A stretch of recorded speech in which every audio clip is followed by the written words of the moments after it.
how Confucian cultural resources can contribute to this issue of the generation gap, with a particular focus on home life. Now, before we continue, the first question is, what generation are you? And you can see here all the usual sort of labels that media, but also sociologists created, and based on different years that we're born. And the thing is that the generation gap, or what it's known as the intergenerational division, is more actually it's a subjective kind of feeling. Like in our everyday lives, um, we would feel this generation gap perhaps when we encounter someone of perhaps a different age group, and because of differences in communication styles, worldviews, perspectives, attitudes, behaviors, there's that tension that occurs in the interaction. And that's in our everyday lives. We're not talking about what it means in terms of the research and the paper, but this feeling, of course, has various consequences, and that's why it's so well researched. It's not just in the home life, but also in the workplace, where these days you now have 4 generations often working together. So how do you ensure effective collaboration when everyone has different ways of wanting to communicate? But it's also important in the education sector and even in health services. So what does Confucianism have to offer in terms of this problem? So there's one word that really is the foundation of Confucian thinking, and it's this word here, but also very much how Confucians would respond to that idea of an intergenerational gap. So this word, many of you may be familiar with, is pronounced as xiao in Chinese. Earlier, it was translated as filial piety, but recently, Roger Ames and Henry Rosemont Jr. have sort of reoriented this idea through the translation of it as family reverence, and that's the word that I will use when I refer to xiao, so family reverence. And in sort of various research, we're not just talking about the philosophy here, we're talking about psychology, sociology research. It's been shown that families, parents and children who have this value of family reverence experience better intergenerational relationships, reduced parent-child conflict, and also have fewer signs of intergenerational conflict. So you can see here the various studies. This is really just the representative ones that have spanned over 2 decades in terms of this work. So it's well established in the sense that this particular value does have positive effects in terms of intergenerational relationships. And of course, that the issue that we're focusing on, which is the generation gap. So how will we discuss it today? I'm going to first talk about the philology. So look at this particular word because it's quite nuanced. And as part of that, through that, discuss and dispel 3 main myths that I see in terms of whether you're from an East Asian community or not. There's myths about family reverence that I'd like to discuss. But the main part of the talk will be really how do we actually put it into practice when we say that this particular value helps us in terms of the generation gap. And I'll be introducing you to 2 very important forms of literature in Chinese tradition, which is family instructions and cultural literacy primers.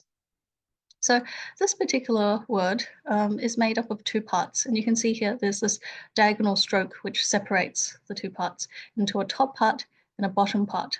And the top part is an abbreviated form of the word for old. The bottom part is the word for child. So let's take a look at these top and the bottom parts in a bit more detail.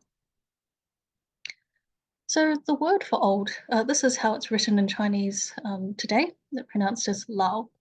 And you can see here that it also has a bottom part.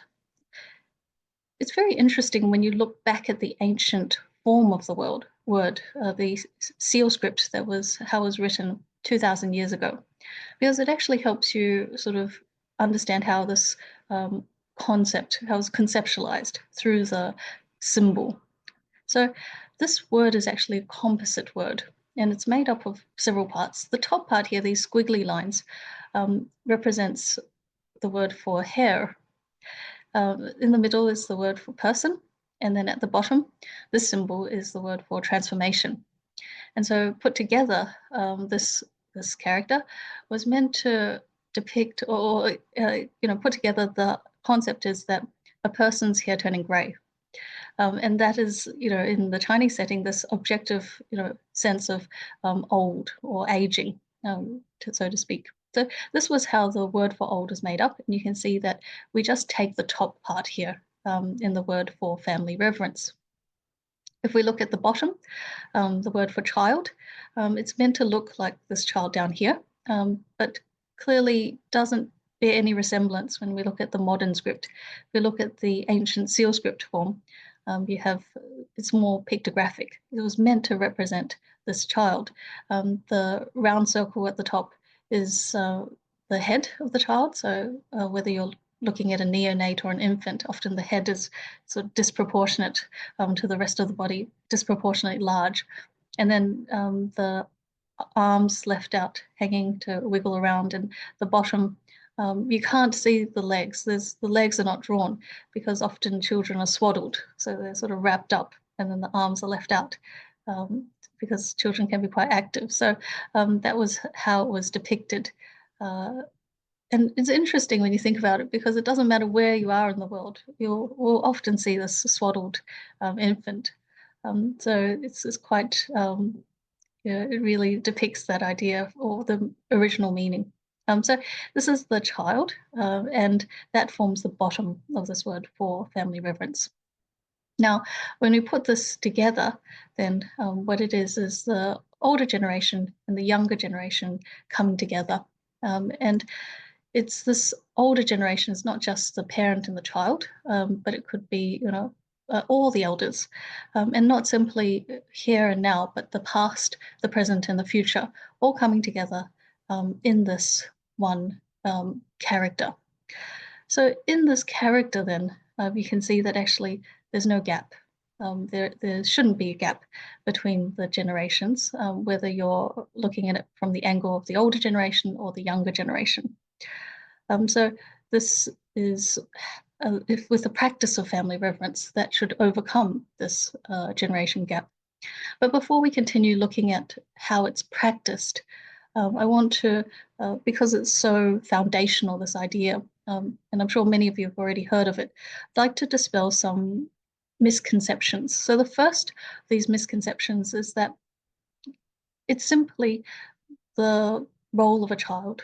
It's only the child needs to learn and to practice family reverence. Now, the question then is, what if our parents have passed away, or we're not together with our parents anymore? In fact, when we think about it, we actually don't read much about Confucius's parents, and that's because it's recorded that Confucius's father passed away shortly after he was born, and Confucius's mother passed away before he reached the age of 17. So does that mean that for much of his life, Confucius never practiced family reverence? And yet he was the one who advocated and sort of emphasized the importance of this value. Well, actually, the answer is no, because family reverence is something that's a lifelong sort of cultivation. And it's if you think about it in terms of other virtues like honesty or courage, these sorts of virtues, then this is something that you cultivate or you develop over your life. As Mencius quite clearly states, one cultivates or cherishes their parents for life. So this is something that even Confucius's most eminent student, one of his most eminent students, Zhengzi, or Master Zheng, because Zhengzi later became a master in his own right. So he's also called Master Zheng. But we know that he lived to the age of 70, and it's recorded in the Analects that when he was in his final moments, that actually he actually thought about family reverence and talked to his students about it as well. So you can see that it's not something that is only occurs as a child, but occurs throughout one's life in terms of honoring our parents and their legacy, honoring our elders. So that's the first myth or misconception. The second is that it's simply about fulfilling demands or expectations of our parents. At the heart of it, family reverence is about gratitude. And when we look at gratitude alone in isolation, the science of gratitude has been well researched in the field of positive psychology for several decades now. So it's well proven that people who are grateful are generally more happy. They experience better relationships, and actually, we don't really need the evidence or the studies. I mean, just think about it. Would you rather be with someone who's grateful or ungrateful?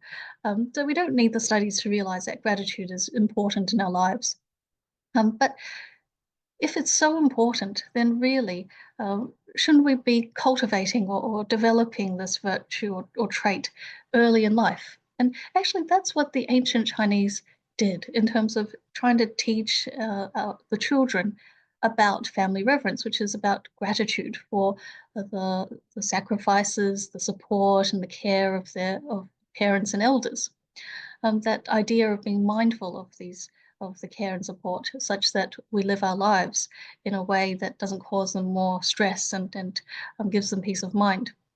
Now, of course, I have many friends and also students who come from broken families who have experienced parental neglect, but yet they are also grateful for the opportunity of life. And also, they know that, in the early years, the years in which, before toilet training, before we even remember, that, someone was there, their carer, their parent.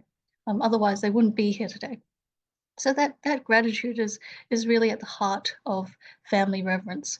And what begins as a gratitude that is what if you look at the science of gratitude, the idea is so-called direct reciprocity. So what begins for family reverence is a direct reciprocity. So I help you when you help me, or the idea that parents care for us, and therefore we also have to think of our of parents and elders, whether we are young or as adults. It later moves beyond that parent and child relationship, moves beyond the family. Actually, it turns into what we might call an indirect upstream reciprocity. What it's popularly known as pay it forward, in which A helps B, but then B helps C. So our family, the elders, the parents that have helped us, well, we use our resources, education, etc., our skills to then help others in the community through work and the rest of our lives. It's not just simply gratitude to our parents, but this upstream indirect reciprocity, as it's called. But this is well sort of written or recorded in the Confucian canonical works, and the seminal work on family reverence is the Classic of Family Reverence, which actually is a record of a conversation between Confucius and his Master Zeng or Zengzi, his student, in which he discusses this very topic. And in the opening chapter, we read that it says, family reverence, yes, it commences or it begins within the family in terms of parents, elders, so forth, but actually it continues, that it's beyond the family, that actually it's in service to the ruler. What it means here, the ruler is the state leader, but in service of the ruler means service to the community. So it's something that we do throughout our lives. So family reverence does not just stay at home. It's not just this direct reciprocity, just for parents, so to speak. And in terms of coming back to that myth about, oh, it's just about parental demands and expectations, well, when we think about one of the most famous exemplars of family reverence in Chinese history, his name is Shun. later became the ruler, so known as King Shun, as he's pictured here. Um, he had a very difficult family. It says here in the Book of Documents, one of the earliest sort of political histories and records of China, ancient China. Um, his father became blind, and his stepmother and stepbrother, as a result, manipulated his father into really resenting him. And all three of them really just wanted to get rid of him. He was a reminder of the first wife, so the stepmother really hated him. And so the parental expectation or demand was that he would be out of the picture. But actually, King Shun never fulfilled that expectation. In fact, he continued to help them, to be part of that family. But actually, uh, it was through his dedication and commitment to that family, to preserving that harmony, that in fact he transformed their resentment into a genuine love and care for him. So it really sort of had a happy ending. And that's why he's quite famous in this respect in terms of family reverence. So even in his case, one of the most famous exemplars of family reverence, he doesn't, meet all of his parents' expectations. And therefore that leads me to the next myth, which is that the child, whether the young child or the adult child, is not allowed to be autonomous and not able to think independently or critically. And actually, in the Classic of Family Reverence, um, Zhengzi, Master Zheng, asks that particular question. He asks, how is it right that the children should obey everything that the parents instruct? And Confucius was very explicit. He said, no, that would be wrong. In the case of improper conduct, so unethical behavior or harmful behavior to themselves or others, then the child really should remonstrate with their parents. Now, this remonstrate, this term means providing honest feedback and advice to help improve their seniors. And obviously that involves finding the right time, being tactful, being creative, and thinking about ways, reminding, and so forth. But actually, it's interesting because the parent and child relationship and the leader and subordinate relationship, as it states here, minister and ruler, is also characterized by this need to remonstrate, the need for honest advice and feedback. And it says here that Confucius was so clear about this, in fact, that he said, if you don't remonstrate, you're not considered to have practiced family reverence. So he's quite clear on that particular idea. But unfortunately, this myth or this misconception is quite prevalent. So having sort of covered some of these misconceptions, we can see, of course, that actually family reverence is quite holistic, and at the very heart, it's about gratitude, about this intergenerational connection and continuity between the old and the young, the past and the present. Now, of course, as I mentioned before, that if everyone sort of practiced this, then there clearly should be no generation gap.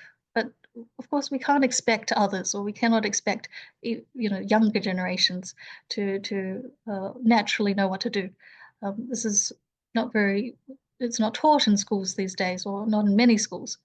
So the onus then is up to us as the older generation. And when I mean the older generation, I'm talking relatively.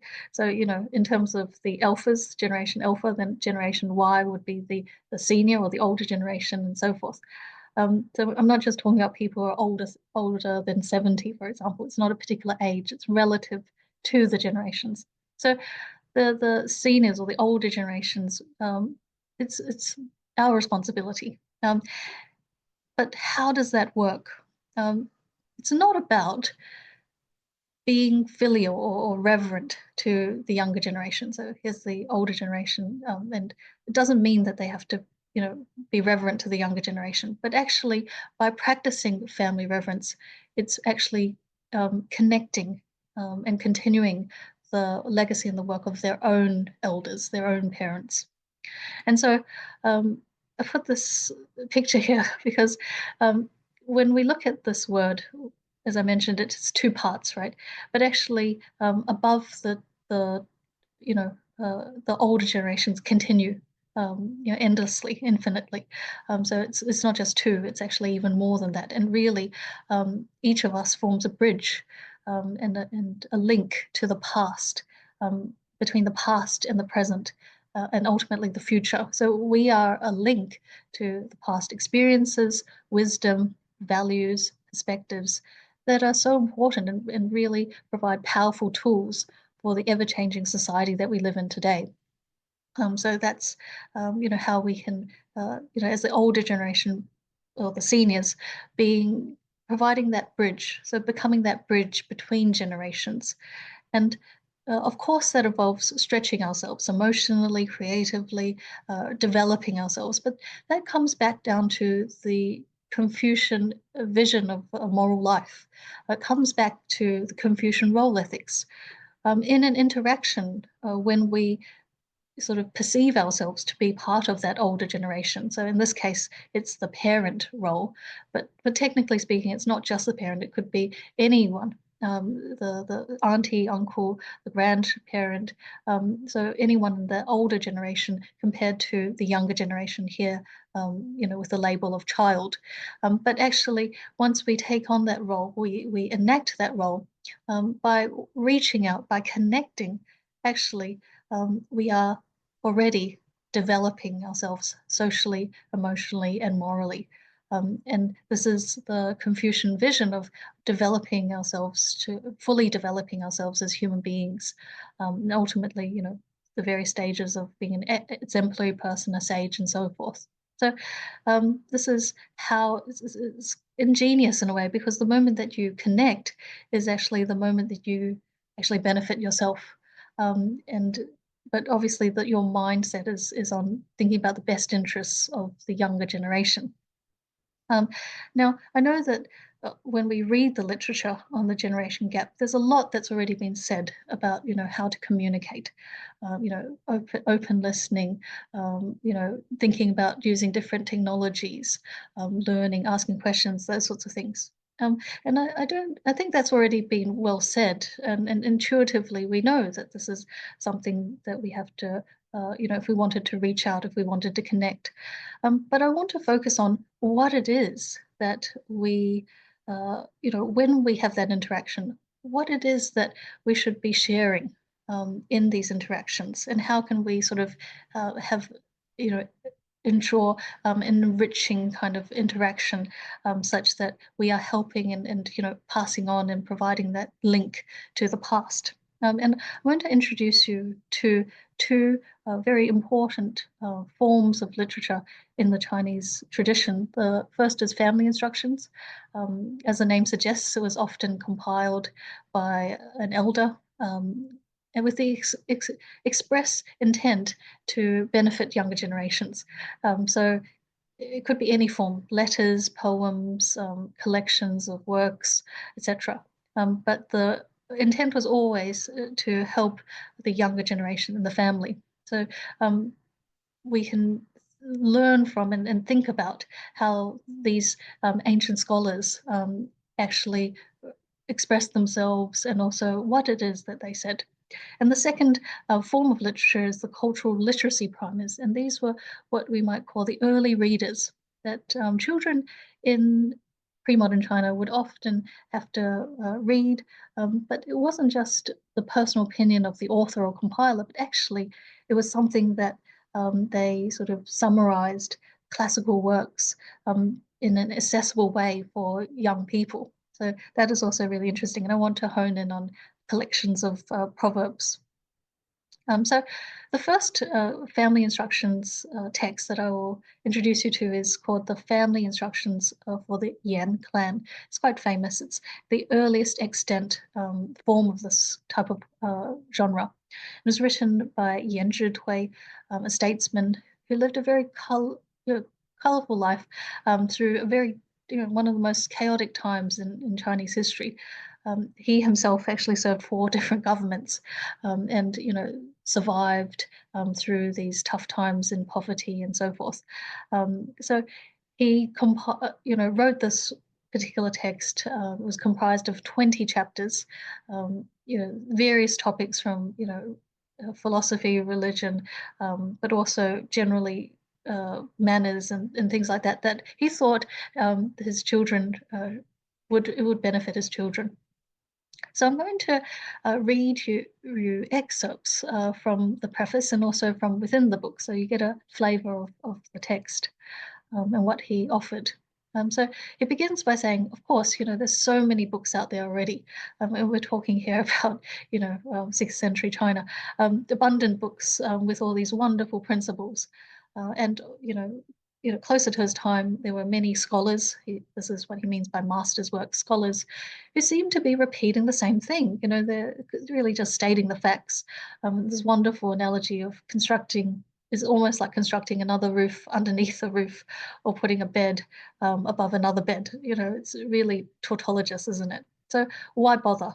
So he explains his motivation for this particular text. He says, I'm writing this not because I want to set up some sort of model for the world, but actually because I want to communicate directly to my own children, my grandchildren.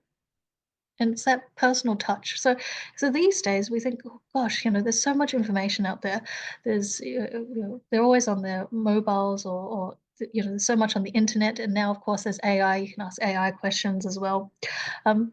But why would they listen to us, the seniors? And actually, this is the reason that it's the family members who know each other over so long that we can tailor, our advice, what we say, when we share our experiences, it's completely tailored to who they are because we know them inside out in terms of their personality and what it is that they need to know, as opposed to just something from AI. So he continues by saying that, when we hear the same advice from various people, who do we listen to? From those who we really trust, who are close to us, our family members. And when they're told to do something by different people, then how do they prioritize? How do we prioritize? Well, we prioritize by doing something from following an instruction from a person that we really respect.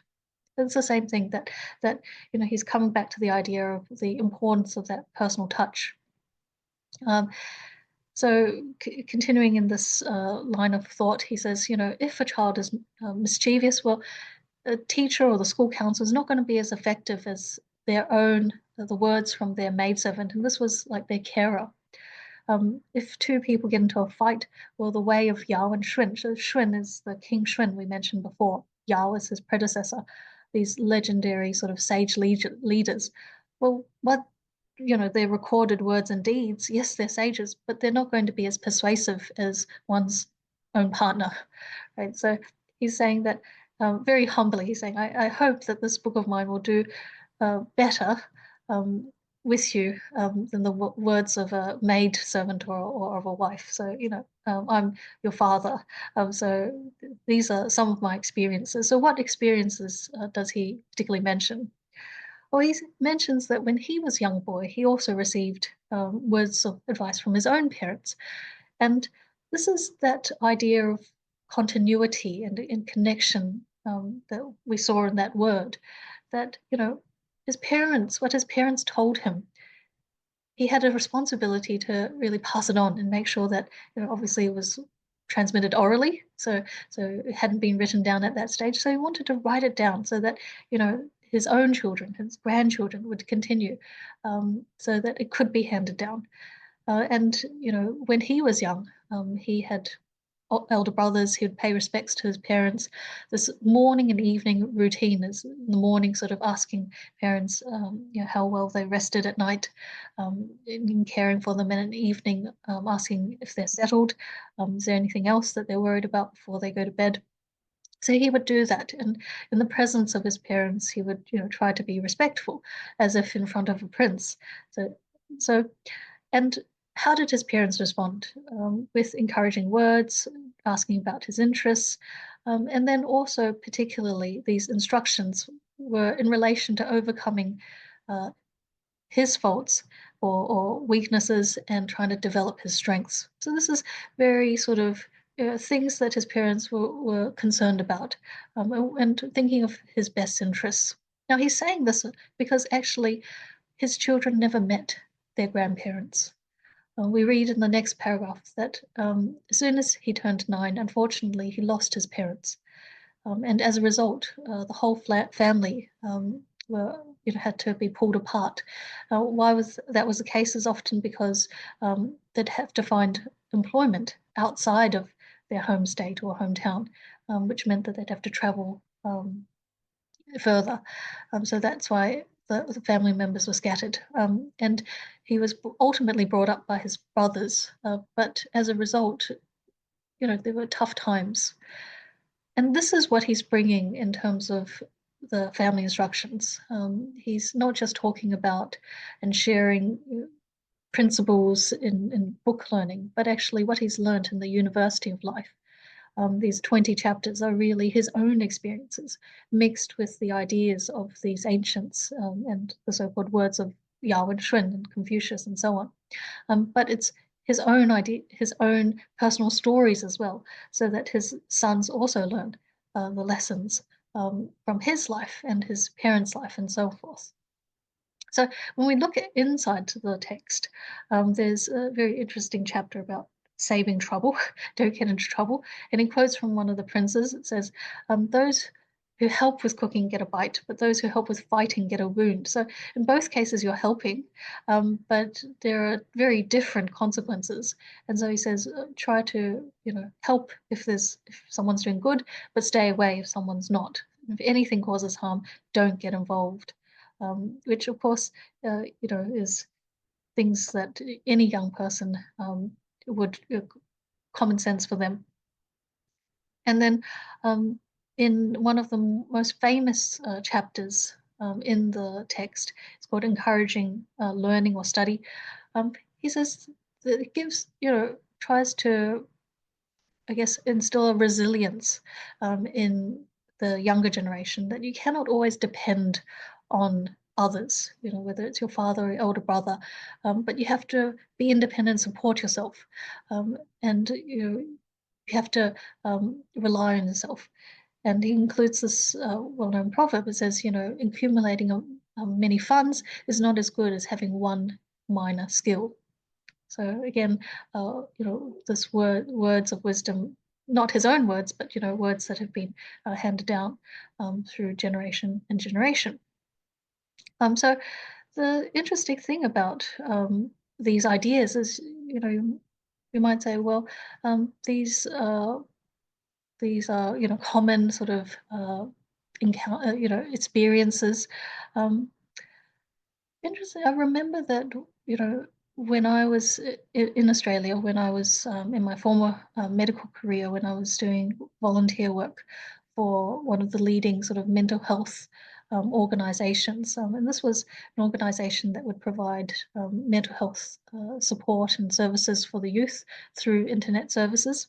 But it, the idea is that young people, yes, they can. We often say, oh, it seems like they don't have time, they don't listen, short attention spans or whatever. But actually, it's very interesting that in those years, 20s and 30s, the teens and the 20s, there's so many sort of big life decisions. So, oftentimes it's the first time that they have a relationship, a romantic relationship, getting into a course at deciding on a university and ultimately a career path, moving out of home, etc. So all of these sort of life decisions. So where do they get their advice? And this is, of course, where the family members, the older family members and the elders are so valuable because there are so many. We simply need to be sensitive to the times when they're at their crossroads, even if they don't ask, to really provide and share those experiences. Now, of course, it's not about telling them what to do because there are many options that are available to young people today that were not available during the times when we were their age. But it's sort of helping them understand how to make those decisions and what factors that factored into our decision making when we and what happened to us in these sorts of uh, life's crossroads, so to speak. So that's where these uh, family instructions, but also the very personal experiences of elders can be so valuable in helping them form an understanding of the right mindset, how to make up their minds on certain key decisions. There's another very famous later in late Imperial China, very famous family instructions text called Master Zhu's Maxims for the Home. Um, Many of you might have heard of this, but Master Zhu, as pictured here, was a teacher. And he sort of summarizes. It's very short, 500 words only, but well loved and well thumbed, even to this day. Not only in mainland China, but other sort of overseas Chinese communities. And you can see it's even engraved here in this stone. But basically, it's sort of, as it says, maxims for home life that he's sort of summarized. And when we look at the very first part of that, these maxims, it's sort of no surprise, isn't it? The idea is, to make the most of the day, rise promptly, but also retire when the sun sets.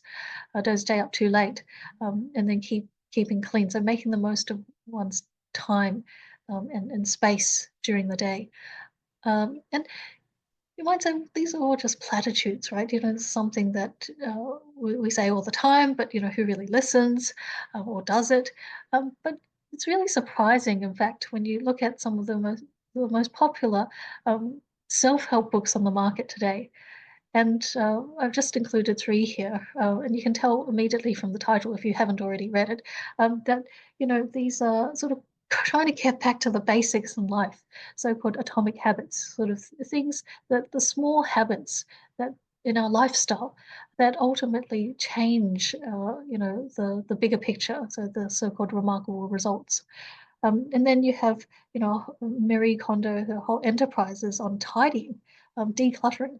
And then you can see here this number one, this other New York Times bestseller, which is, has the title of Making Your Bed. So clearly, when we come back to the maxims for home life, this has been if you want to think about it, a bestseller. It's been read for centuries, and certainly still resonates with people today because, in many ways, it's not something that's easily achieved. But certainly, when it is achieved, it's these healthy sort of habits. And um, as I mentioned, they could be platitudes, but what's really interesting about these self-help texts is that they mix the ideas that seem simple with case studies, with stories. And I remember in my own childhood, my own parents would often share their own stories, but also stories of close friends and relatives in relation to these daily habits. Because, when you're young, it's almost you don't feel the effects of unhealthy habits. So it's only later in life, maybe give it 10, 20 years later, that your health suffers. And it's those times, that you know, if the seniors were to then tell the young people and really sort of share that it was because of this and these are my possibly my regrets, but also some of the lessons that I've learned that might help them be more clear-headed. And this is something that formed a key part of my own life when I was growing up, that my parents would often share these with me, not to tell me what to do, but to say, look, you're old enough to make your own decisions, and these are important for you to know, so that it's not like you'll have your health forever. Um, so this is one of the beginning, but then continues with also very logical ideas. Thinking about each and every meal not easily obtained. This idea, even today, we know that 1/3 of the food that's produced in the world is actually thrown out. And most of that occurs in the home. So this is not just during the 17th century when Master Chu was writing this, but it still occurs today that we waste food. And then the clothes, the idea of disposable fashion. There's statistics, of course, that one garbage load or garbage truckload of clothes is sent to the landfill every second. Now, these are all just statistics, and perhaps it doesn't really move us.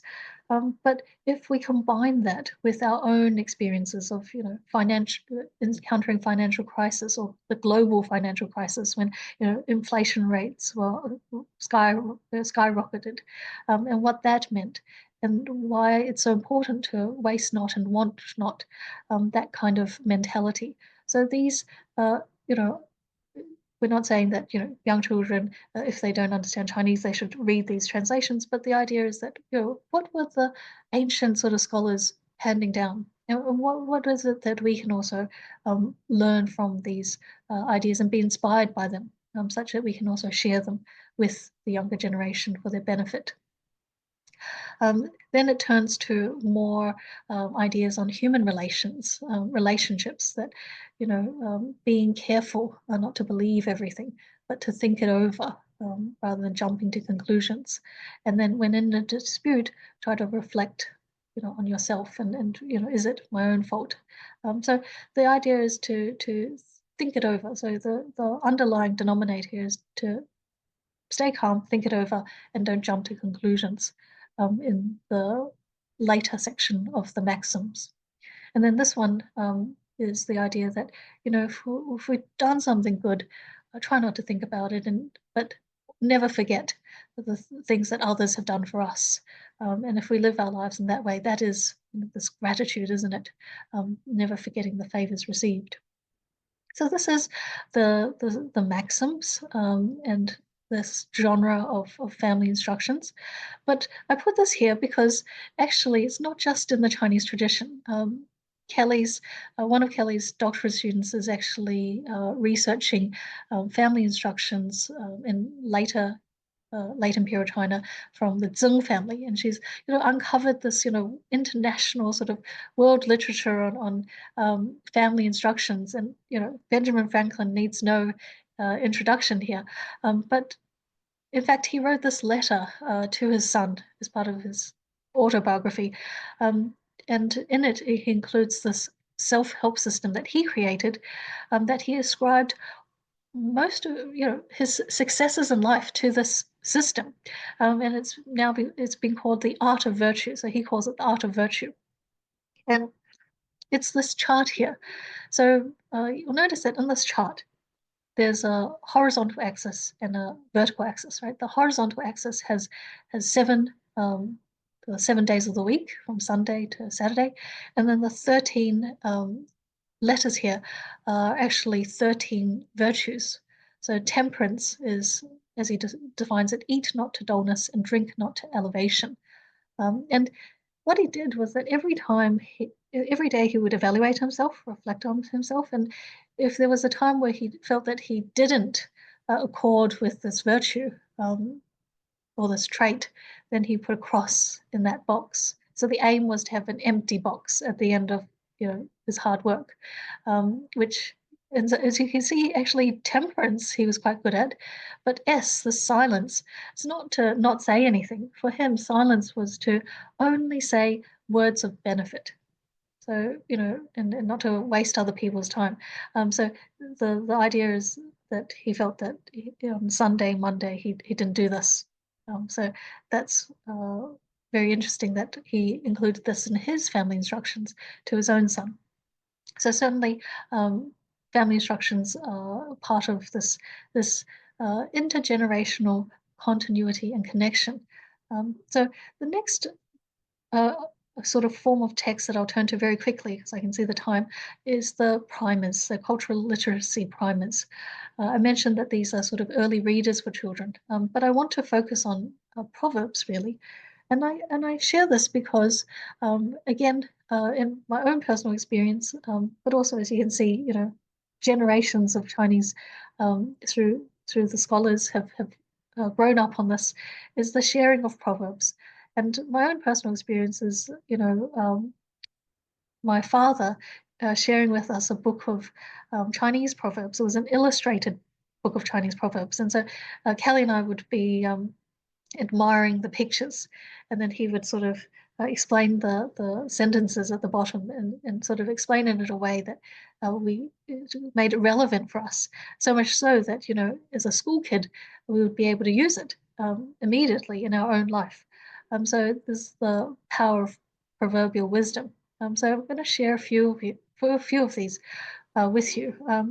So this one is just a Chinese saying. I'm sure uh, you might have heard of, but the idea is, of course, pursuing small gains and losing sight of the bigger picture. So not seeing the wood for the trees, so to speak.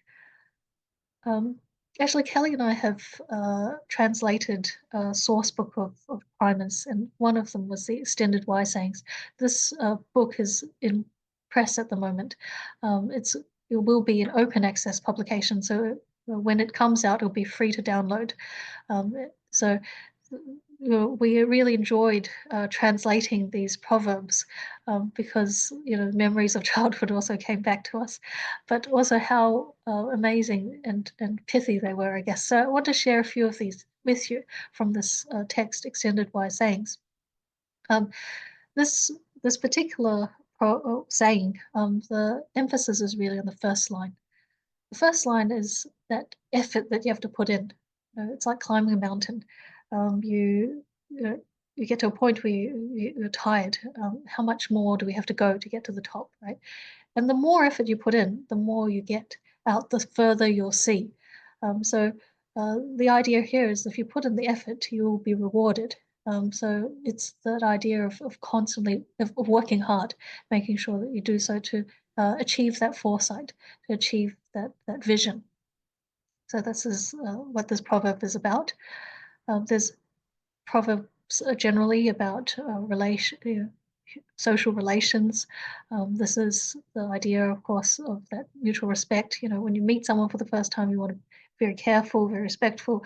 But actually, even though you become more familiar and you're more casual, that respect or that gratitude should not lessen or be reduced in case it ends up being resentment. This other saying is generally about the idea that, you know, what we treat from our hometown, you know, what we feel is part of our identity, we tend to be more sensitive to that. And then the idea is that, you know, when you are in social relationships, you should also be sensitive to another person's identity. You know, it's not just the water itself, but you know, even the people around them. As long as they're from the hometown, they feel closer in some respects. And the final proverb I wanted to share is this one. So it's not hard to understand, but the idea is that we need to give people time.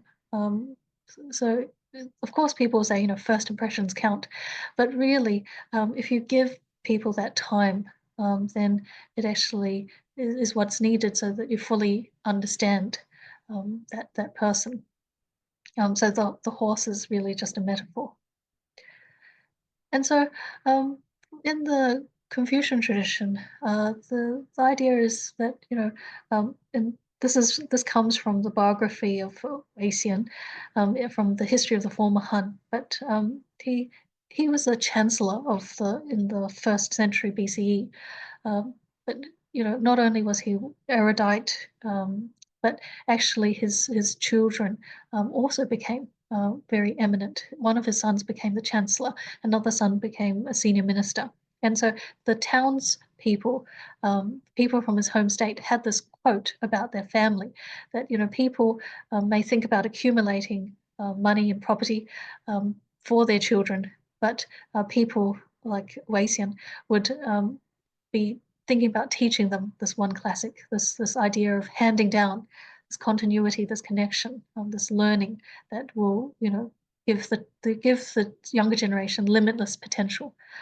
So leave you with that quote and with these ideas about family reverence. You know, often thought of as something for the young, but actually it's something to be cultivated throughout our lives, particularly when we think about how it is that we can connect better. We can this connection continuity with the younger generation.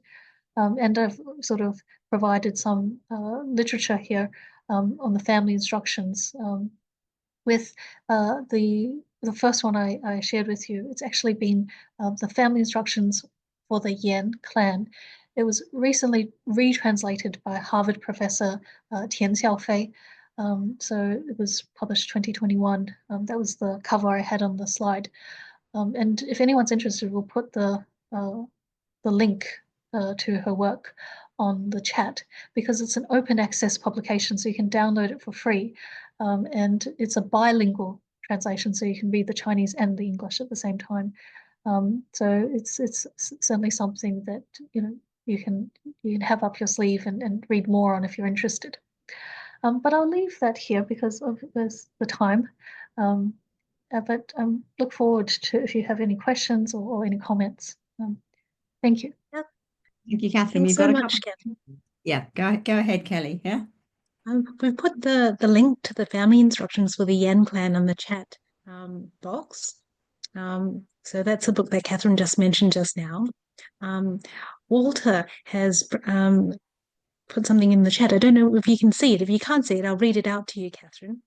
And also from Richard. Walter's question is, Japanese companies choose suppliers and associates they trust.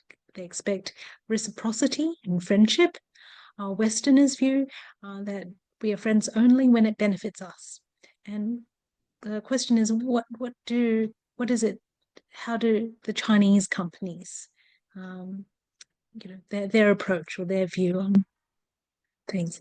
The wider view is that the Chinese word for country is 国家, which is literally translates as to country, state, family.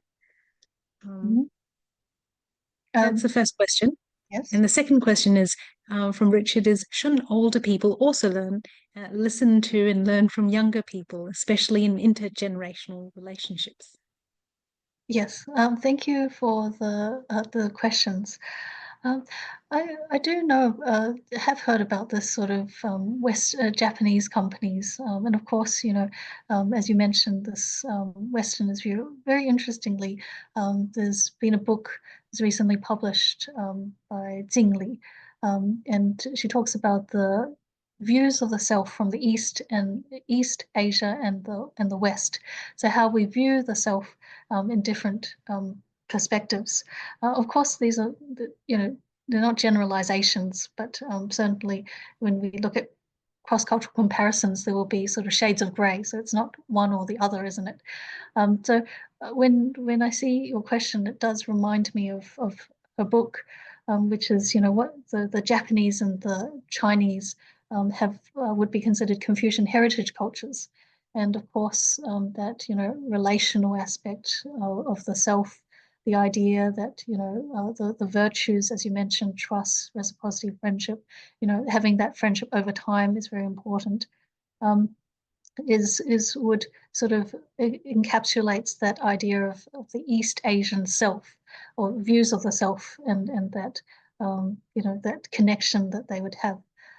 Now, as to what exactly happens from the Chinese, specifically Chinese companies, I can't say that that is my field in terms of the commerce or the economics of it from the Chinese company's point of view. But my response would be in terms of the East Asian sort of views of the self. And how it tends to be sort of role-bearing and relational, and the idea of thinking of, as you mentioned, the idea of the greater family. So, if you've been partners for a long time, or this so-called clients or whatever, that you call them family, really. Just like, in a company, your colleagues, but, sometimes you call each other brothers or sisters or something. So there's that idea that, the family extends beyond the nuclear family and beyond the extended family, but through trusted relationships.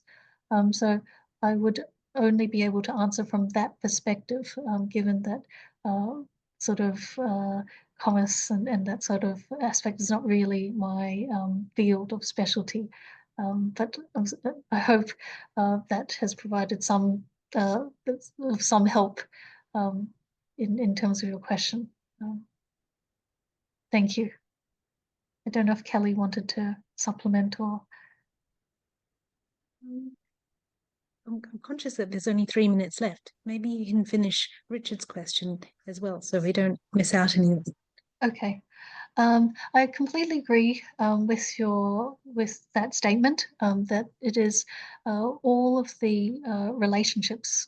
We talked about the 5 fundamental relationships in Confucian thinking last time, and all of those relationships are reciprocal. They're mutually interdependent. And so there's a lot to learn from the younger generation. And I did mention that there are a lot of studies that talk about, how to communicate, that idea of, listening, being humble, patient, and being open-minded. So that is something that is always emphasized. I think that that's nothing new there, and certainly the more that seniors can reach out to the younger people, and that there's that sort of, you would say it's a two-way kind of communication. It can never be one way. But I guess my emphasis in sharing with you about these instructions and also the primers is to show that there are so many valuable insights that perhaps the young people may be missing out. Obviously there's a lot that there's so much information, there's so much technology in terms of the advances of technology, that we can't keep up, and certainly the younger generation will be more across these areas. But there are also, I feel it's important that we provide a link to things that they might not think about, how things used to be done, but not in the sense of being attached to the past, but providing them with another perspective in terms of this mindset. So the how of it, so how they should be making these decisions rather than what decisions they should make, or what it is that they should do. And the all of the maxims or the proverbs or all of these texts really help us in forming that sort of decision making in our minds. So I agree with you that certainly even as a teacher, as a lecturer, with students, I'm always learning from my students. And in every class, it's a two-way kind of relationship, in the idea that every student is new, and there's more that you can learn about how to what it is that they need, and that's the beauty, I think, of the Confucian role ethics, that the moment that you think about connecting, the moment you think about that other person in the relationship, is the moment that you develop and grow. And it doesn't always work out. There's a lot to develop, so that communication and that connection is effective and productive and meaningful. But at the same time, because we have the heart to do that, then actually that's where it counts. That heart of wanting to connect and to this continuity and reaching out is probably the most valued in that role. So sort of, I'm not sure if I'm explaining correctly, but the Confucian role ethics is, yes, we have a role, but the moment we think about the other person in the role is the moment that we develop ourselves. Really great, Catherine. Really interesting. More things to think about. So that was that was fantastic, and thank you for the participants' questions, which prompted even further thinking. So another wonderful lecture. Look forward to seeing everybody this time next month, when we're in the third of our little triple we're doing.